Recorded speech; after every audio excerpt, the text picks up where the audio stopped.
प्रधानमंत्री नरेंद्र मोदी ने मंगलवार को कुरुक्षेत्र में चल रहे अंतर्राष्ट्रीय गीता महोत्सव 2025 में ब्रह्म सरोवर के पावन तट पर मंत्रोच्चारण के बीच महाआरती की और देशवासियों की उन्नति और तरक्की के लिए प्रार्थना की। उन्होंने दीप शिखा प्रज्वलित कर विधिवत रूप से महाआरती का शुभारंभ किया। इस अवसर पर हरियाणा के राज्यपाल प्रोफेसर असीम कुमार घोष, मुख्यमंत्री नायब सिंह सैनी भी मौजूद रहे। प्रधानमंत्री के आगमन से कुरुक्षेत्र के इतिहास के साथ एक नया अध्याय जुड़ गया। यह अवसर इसलिए भी खास रहा क्योंकि प्रधानमंत्री के मार्गदर्शन से ही हरियाणा सरकार द्वारा लगातार गीता के संदेश को दुनिया के कोने कोने तक पहुंचाने के लिए लगातार अंतर्राष्ट्रीय गीता महोत्सव का आयोजन किया जा रहा है। इस अवसर पर प्रधानमंत्री ने भगवान श्री कृष्ण और अर्जुन के रथ के समक्ष केडीबी के सदस्यों और विभिन्न देशों से आए शोधकर्ताओं के साथ एक यादगारी चित्र भी करवाया। प्रधानमंत्री नरेंद्र मोदी ने ब्रह्म सरोवर का अवलोकन करने के उपरांत ब्रह्म सरोवर पुरुषोत्तमपुरा बाग की महाआरती कार्यक्रम में भी भाग लिया।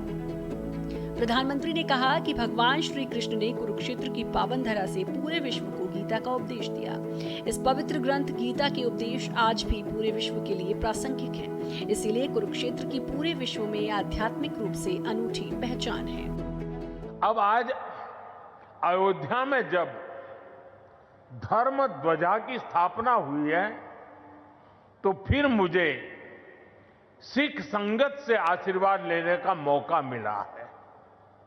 साथियों, अभी कुछ देर पहले कुरुक्षेत्र की भूमि पर पांचजन्य स्मारक का लोकार्पण भी हुआ है। कुरुक्षेत्र की इसी धरती पर खड़े होकर भगवान श्री कृष्ण ने सत्य और न्याय की रक्षा के उसे सबसे बड़ा धर्म बताया था।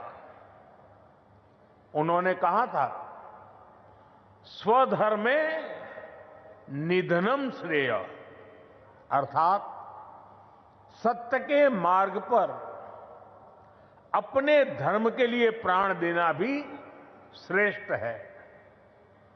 गुरु जी के जीवन पर प्रदेश के सभी स्कूलों में पंजाबी, हिंदी, संस्कृत और इंग्लिश भाषाओं में निबंध प्रतियोगिताएं आयोजित की गई हैं। मुझे ये बताते हुए कि इस कार्यक्रम में 3,50,000 बच्चों ने अलग अलग स्कूलों में भाग लिया।